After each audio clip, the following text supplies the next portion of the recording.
Yo, what's up, guys? Welcome back to another video. This one's going to be talking about how to manipulate your mind into living a better life. I have a lot more notes written down, and this one's a lot more prepared than the other video I just did. But anyways, let's get into it. So your mood and your thought process are affected by the way you think of yourself and your surroundings. So, pretty much how, everything that you visually see and you visually think other people think or think other things work is exclusively in your mind. So another person's going to have a completely different mindset. And what you can do is you can think good things instead of bad things. And I'll get into that here in a second. But that does completely change the way you view your life. Like, you two people could be in the exact same situation, and one person can have a positive outlook and the other person can have a negative outlook. I see this all the time when I'm at work, and if you're at work, once you develop this, you'll see it too. But pretty much, yeah, if you think you're gonna have a bad day, you're gonna trick your mind into having a bad day. So literally, it can even change you physically. If you're exhausted, but you don't have I could have the mindset that I'm exhausted right now, but I'm telling myself I'm not, so I can record this video.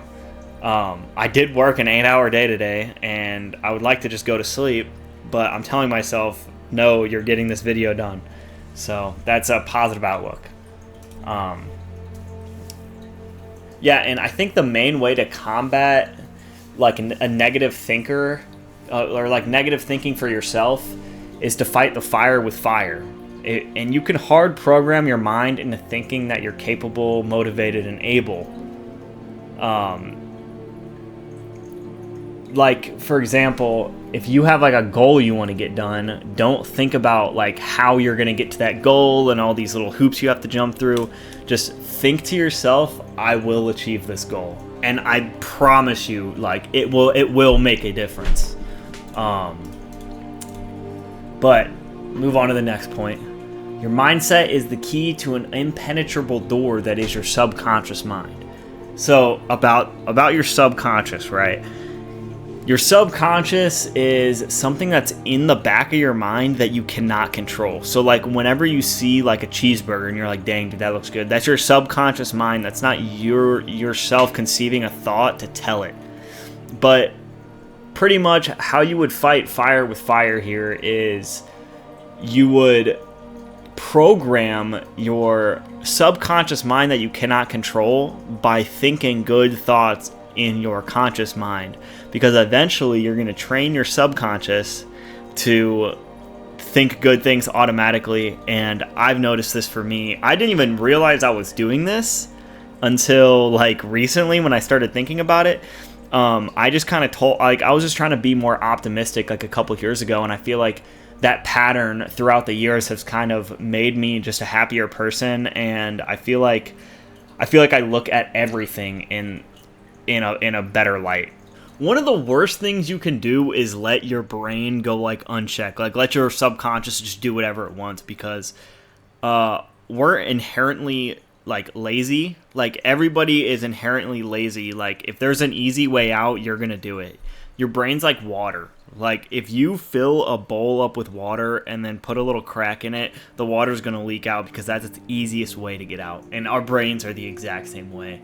So in adding on to that, our primal human desires, especially for men, to hunt for food, to find water, to have sex, it's all human desires that our brain is wired to obtain for survival. And you might be thinking, well, sex is kind of hard to get and food costs money, but that's why we work a job. Even though you might think it's hard and physical, mental work, it's still the easiest way to achieve money, to achieve food, to achieve water. And money, whether you like it or not, if you have money, the chances of you having sex with more women is probably a higher number. And you might be asking yourself, so if to free my mind is to conquer my subconscious, what is their desire other than food, water, and sex? And my answer to you, ladies and gentlemen, is freedom. For some, freedom can be defined as having free access to all of the things I was already talking about: food, water, sex. And you can totally, live that way, but that's not what I believe freedom is. I believe freedom is being able to have the time to do stuff that you want to do as a human being. Like the arts, like music, like writing, like visual art. I think these are all like magnificent things that humans have created, and it really shows what humanity really is outside of the me hunt for food, me find water, me have sex.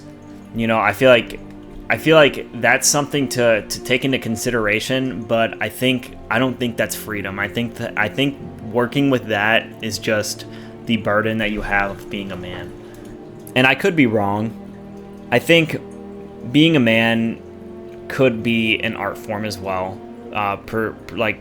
Showing your masculinity, I think, is very important for a man to do. But anyways, I'm getting off topic. To end us off, I'm just going to read what I wrote down on this last slide. And it does pertain to the topic, to where it kind of wraps everything together in a bow, with a bow on it,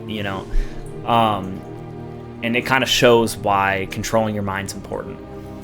I wrote, time is like a bank balance you get when you are born, and that never increases.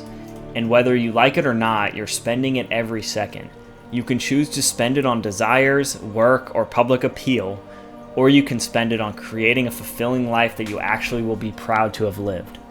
That's why manipulating your conscious and subconscious mind is so powerful, so you don't gatekeep yourself from having a fulfilling life. And I don't think I could put that any other way. I don't think I could put that in any better way. Your time is very limited, and I realized that the other day. Thinking about the fact that, like, if you're waiting for your check at work, at least you're getting more money over time. Your life, that's all you get, man. That's all you get. So every single second you sit there scrolling on your phone, or you sit there jerking off, or you sit there in your bed not getting ready, like, every second you waste, you will never get that back. And that might be obvious to some people, but others, you really just have to let that sink in and think about the time you're actually wasting and what you could be doing better with it. Anyways, thank you for watching. I changed it up to some Skyrim. Hope you guys enjoy, and I will catch you later. See ya.